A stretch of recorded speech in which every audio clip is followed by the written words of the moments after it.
Hello and welcome to this introduction to narratology. What is narratology? Narratology is the theory of narrative. You can also call it the theory of storytelling. The aim of this video is to present a pictorial guide, mainly for beginners. It is based on as many simple graphics and animations as I was able to access or create. This is page 1 of 12. There are many types of stories and many types of narratologies, and therefore we must be selective. This overview is an attempt to combine mainly 4 approaches. First, there's classical narratology, which is Gérard Genet's approach dating back to as early as 1972. Then there is natural narratology, a model that was introduced by Monika Fludernik in 1996. Third, we have focalization theory, also known as point of view theory, as developed by various authors, including myself. And finally, Transmedial Narratology, which is a recent approach focusing on storytelling in and across different media, specifically including comics, films, computer games, and so on. You may want to check this video's description for the full script, including references, footnotes, and additional suggestions. Page 2. Elements of narrative texts. This page starts off with a list of 9 basic technical terms. Our first graphic is a speech bubble which depicts a narrative discourse. A discourse is either a spoken or a written text, and the speaker or writer of it is a narrator. When telling a story, the narrator creates a story world, which is populated by characters. Wait a minute, is there a dog among the characters? Yes, there is. We actually accept all beings, human or not, as possible story characters. Each moment in the story's action takes place at a certain time and location, the story here and now. Similarly, each moment in the narrator's discourse is situated in place and time, so this is the discourse here and now. Sometimes, especially when dealing with narrative fiction, we need to add the real-life author as a separate agent, mainly because authors of fiction often choose to invent narrators. For instance, an older author may invent a younger narrator, or a male author may let the story be told by a female narrator, as is suggested in the picture. Narrative discourse is heard or read by an audience of 1 or more recipients. Please note that narrators and recipients are outside or external to the story world, while characters are in or internal to the story world. This is an important distinction.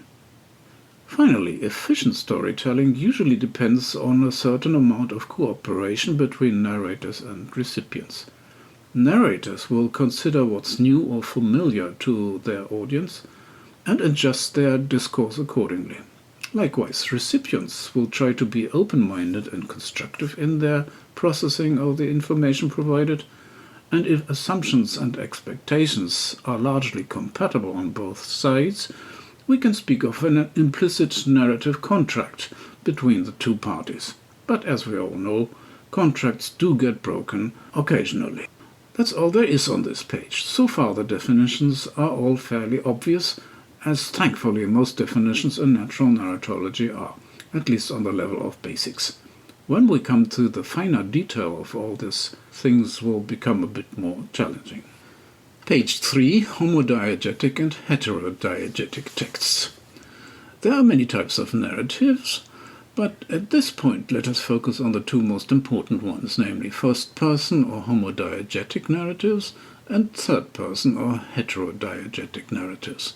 The Greek-based terms, roughly translatable as same narrative and other narrative, were coined by Genet, and they have been adopted by practically all modern narratologists. Let's add a graphic depicting a narrator called A and 2 characters, one of them called A' and the other one called B. Why A'? Because we want to indicate that narrator A tells a story about himself. Often this is also called a memoir or an autobiographical narrative, or a personal experience narrative, abbreviated PEN or PEN. Many narratologists identify the homodiegetic narrator as a narrating I or narrating first person, and A prime as an experiencing I. The two terms are listed here. The second main type of narrative is the heterodiegetic narrative. Here the narrator tells a story about other people, that is, characters B, C, D, etc. What is important is that nowhere in a heterodiegetic story world is there an experiencing I, like the A prime that we have on the left. In other words, both types are based on a necessary condition. A homodiegetic narrative must have an experiencing I, and a heterodiegetic narrative must not have an experiencing I. Here is a box giving an example of how a homodiegetic narrator might begin his or her story. Let me tell you the story of how I almost got killed by my brother. In contrast, a heterodiegetic narrator might kick off by saying, "Let me tell you a story. In a hole in the ground there lived a hobbit," which of course is the famous beginning of the novel by J.R.R. Tolkien. Let's clear the board and see how our model can be extended by adding aspects of perspective and point of view. Page 4 is on perception and perspective. This wonderful cartoon was accessed from a Creative Commons source on the internet. It is a static picture, but it is also one that tells a little story. Two guys meet, point at an object lying on the ground, and apparently quarrel about what they see and who sees it correctly. Guy A claims that the object is a 6, Guy B says it is a 9.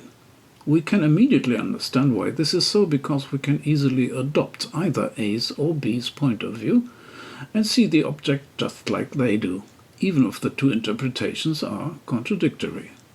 Now I'd like to ask you this question.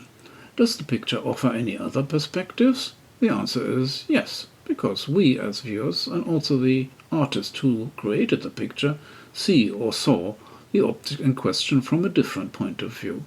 And unlike characters A and B, we would accept that the object could be either a 6 or a 9. So the number of perspectives depicted in the cartoon is at least 3. Let us use this post-it note to introduce some more concepts. Characters shown in the act of perceiving the story world will be called reflectors. This is a term invented by Henry James in 1909. A and B in the cartoon are reflectors. Reflectors are characters who are presented in such a way that we can access or adopt their point of view, or as the German linguist Karl Bühler put it in 1934, transpose to their point of view, which actually is what we just did. Let us also introduce Daniel Bickerton's distinction between online perception and offline perception. Online perception is what we perceive via our ordinary waking senses. Offline perception is what we see in our mind's eye, such as memories, dreams, visions, and other things purely imagined. What our cartoon also shows is that a person's face, bodily stance, and behavior can be expressive of a mental state. This is often referred to as attributing a theory of mind, or guessing the operation of somebody else's mind. For instance, in the cartoon, the facial expressions of the reflectors suggest that both of them are wholly convinced of the correctness of their interpretation. Neither of them seems to be willing to adopt the other's point of view, even though they should be able to do that just like we did. With the illustration in mind, we see that perception and perspective is not only determined by physical factors, such as time and place, but also by psychological factors, such as interest, knowledge, beliefs, and attitudes. We will use the common term mindset to refer to mental makeups and dispositions of this kind. Now, page 5 is on mindsets. Mindset effects can be proverbial. Some people can't see the wood for the trees, others can. The optimist sees the glass as half full, the pessimist sees it as half empty. Let's try another example, a slightly trickier one. Again, our two guys see an object. I'm going to show you what they see it as in a minute. Before I do, please make a mental note of what you are seeing. That object now. What is it? In cognitive psychology, the case is known as the rat-man experiment. Guy A sees a rat-like animal, B sees an old man's head. Look at the unambiguous versions in the two thought bubbles to verify that both interpretations are indeed possible, though perhaps not equally likely. This raises three questions. First, what did you see, a rat or the head of a man? Second, why does one interpretation seem to inhibit the other? And third, why is it so difficult to see both interpretations at the same time? The tricky point is that the decision for or against either interpretation seems to be made automatically. It happens beyond conscious awareness. Personally, I would be happy to extend the concept of mindset to include unconscious motives and preferences. Maybe for some reason A is more interested in rats and B is more interested in old men. But who knows, maybe a neuroscientist would be able to give us a less speculative answer. Page 6. Focalization in texts. In narratology, the term focalization refers to the perspectivization of a story world. As such, it is directly related to perceivers, points of view, and our ability to transpose to another person's point of view. There is some controversy about the exact definition of focalization and also about its overall narratological importance.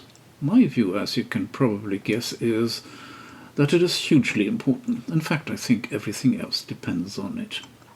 Here is a simplified version of the standard storytelling scenario, reduced to the figures of the narrator, the recipients, and just one character.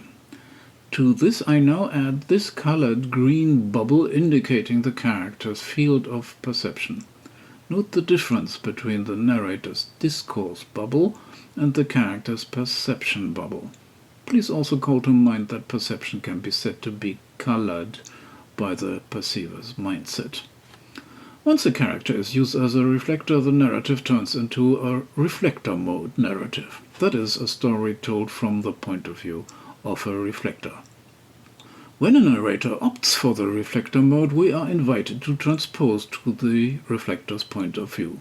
Moreover, it is sensible to assume that in order to tell a reflector mode story, the narrator must also transpose to the reflector's point of view. For this reason, the graphic contains two transposition errors. All told, then, there are three kinds of point of view that must be considered when analyzing textual narratives: the reflector's point of view, the narrator's point of view, and the recipient's points of view. We will call these internal and external focalizations, respectively. Why internal and external? Because, as defined earlier, reflectors are internal to the story world and narrators and recipients are external to the story world.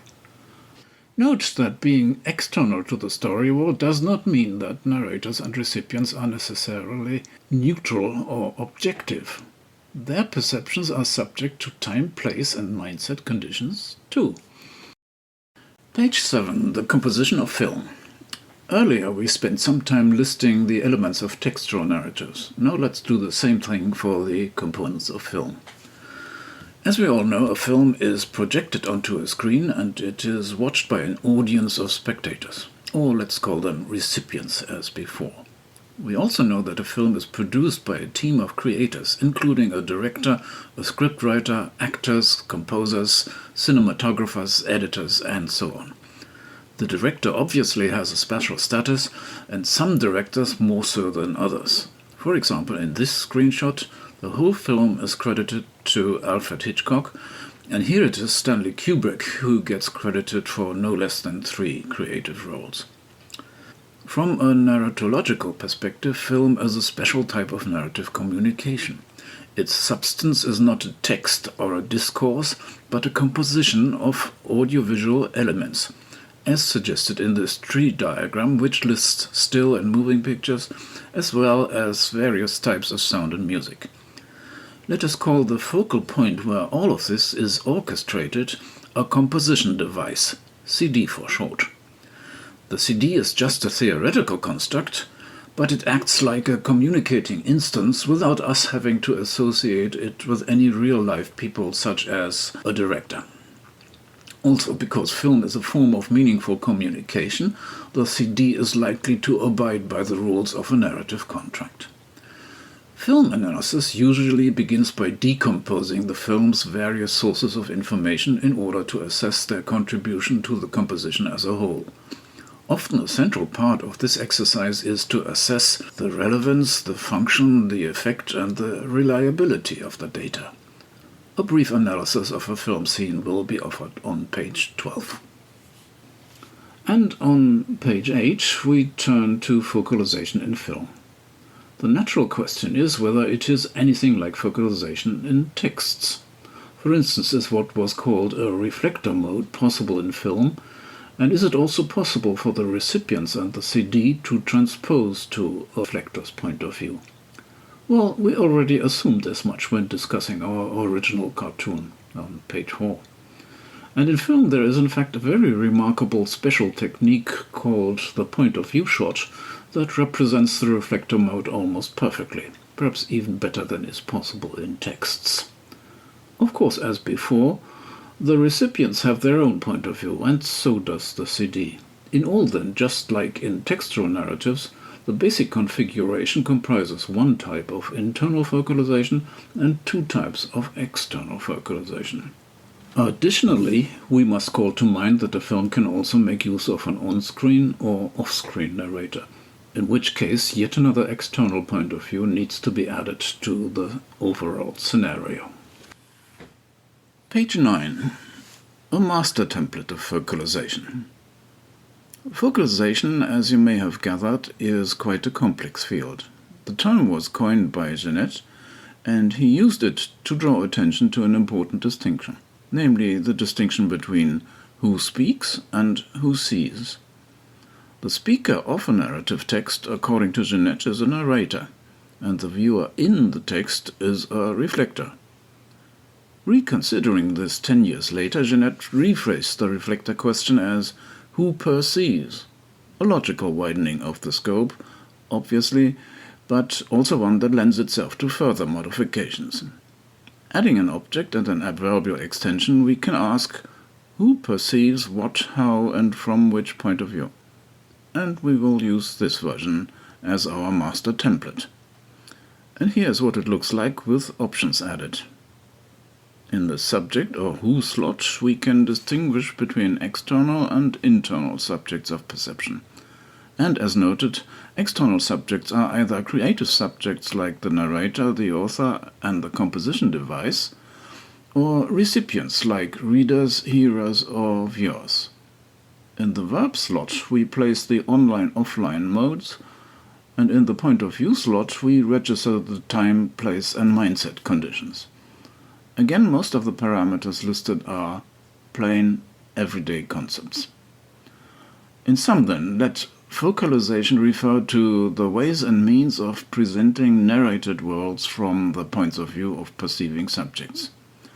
Specifically in this definition, presenting refers to any textual, filmic, or pictorial representation, and a narrated world can be a fictional or a non-fictional story world. Page 10 is on externality and internality. So far, our focus was on subjects of perception, and it was their status as external or internal perceivers that was criterion for determining types of focalization. However, degrees of externality and internality can also be found on the surface level of a presentation. I will show you 5 pictures and put letters R and O to mark reflectors and objects of perception. As for picture 1, let's treat it as an establishing shot of a cityscape at the beginning of a film. No character is visible, and thus no reflector is present either. Let us label this as external 0, the 0 indicating that 0 characters are present. Moving on to picture 2, we see an elderly lady sitting in a waiting room. Could this character be a reflector? Well, it is a possibility, but without any further information, we really have no idea what the lady is seeing, feeling, or thinking. I'll place question-marked R's and O's, but generally accept that the presentation is basically external. We can use the label external 1 to acknowledge the presence of a character. If we know that the character is a reflector, a label like external R would seem appropriate, and I have added it in brackets. Picture 3 shows us Hamlet in Act 5 of Shakespeare's play, and now we evidently have a reflector. Looking at the skull of Yorick, the former court jester, Hamlet reflects on the meaninglessness of life. As viewers, we see the object that he sees, and knowing his state of mind, we can co-experience what it is like to be in the desperate situation that he finds himself in. In cinematography, this type of shot is called a reverse point of view shot, and this is also a convenient label for this type of surface focalization. Picture 4 is a famous painting by Caspar David Friedrich entitled Wanderer Above the Sea of Fog. If this were a scene in a film, the character would be a reflector shown from behind. The recipients see what the reflector sees from an almost identical point of view, and naturally we are also aware of the reflector's romantic mindset. Let us call it a proximate point of view presentation. It is a powerful type of internal focalization, but we do notice that it denies us a view of the reflector's face. Finally, item 5 is a still from an episode of the television series MASH, aptly entitled Point of View. In this point of view shot, the reflector is a wounded soldier who is visited by the camp commander. We do not see the reflector because the camera is virtually located inside his head. But we know he is there, and we see what he sees. We will call this a direct point of view presentation. And we note that neither the reflector's face nor much of his body is visible when using this technique. Of course, there are many intermediate and borderline cases that can be added to this particular selection. Nevertheless, even given the examples at hand, we can already observe a kind of scalar progression, a steady increase in degrees of internality moving from left to right, and a steady increase in externality moving from right to left. Page 11, a scene from Vertigo. Analyzing pictures in isolation is one thing, but in film and comics, contextual knowledge easily overrides local interpretation. A good example is this one frame from the famous museum scene of Hitchcock's Vertigo. We see the character of Madeline, played by Kim Novak, from behind, looking at a painting. Seen in isolation, we would categorize it as a proximate focalization, as used in the Caspar David Friedrich painting on the previous page.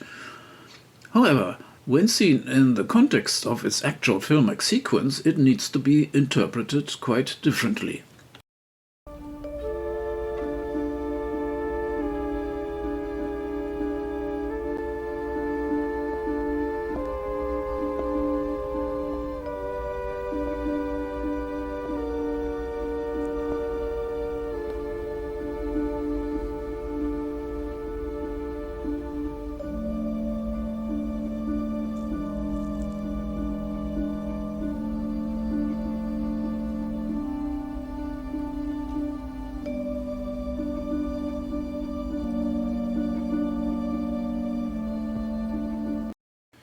Here on page 12 I have decomposed the clip into 10 frames showing each individual shot. The proximate point of view shot presented on the previous page comes up as frame number 6 in the storyboard. However, now that we have seen it in context, we know that the scene is oriented not on Madeline, but on a different reflector. It is Scotty, played by James Stewart, the ex-detective whose job it is to secretly observe Madeline, supposedly the wife of a friend. The sequence consists of alternating external views of Scotty and direct point-of-view shots of what he perceives. We get several views of the reflector's face and body, and they are either so-called gaze shots, as in frames 1 and 7, or reaction shots, as in frames 3, 7, and 10. Bracketed by the external shots are the direct point-of-view shots 2, 6, 8, and 9. I have again distributed letters R and O to mark reflector and object of attention. The external shots are now labeled external R, recognizing them as parts of the scene's overall reflector mode. But the visual decomposition also challenges our understanding of the reflector's mindset. As the external views connect us to the direction of Scotty's sight, the point of view shots let us see what he is interested in. We know that Scotty has fallen in love with Madeline, and the persistent musical motive that accompanies the action accentuates his mood of fascination and wonderment. Foremost in his mind are the same questions that we are asking ourselves. Why is she behaving so oddly? What is her interest in the painting? And what's the relevance of that bouquet of flowers? Much later we learn that she is only play acting. Madeline isn't even her real name. And it is a play acting that relies on the gut reaction of transposition to achieve its intended deception.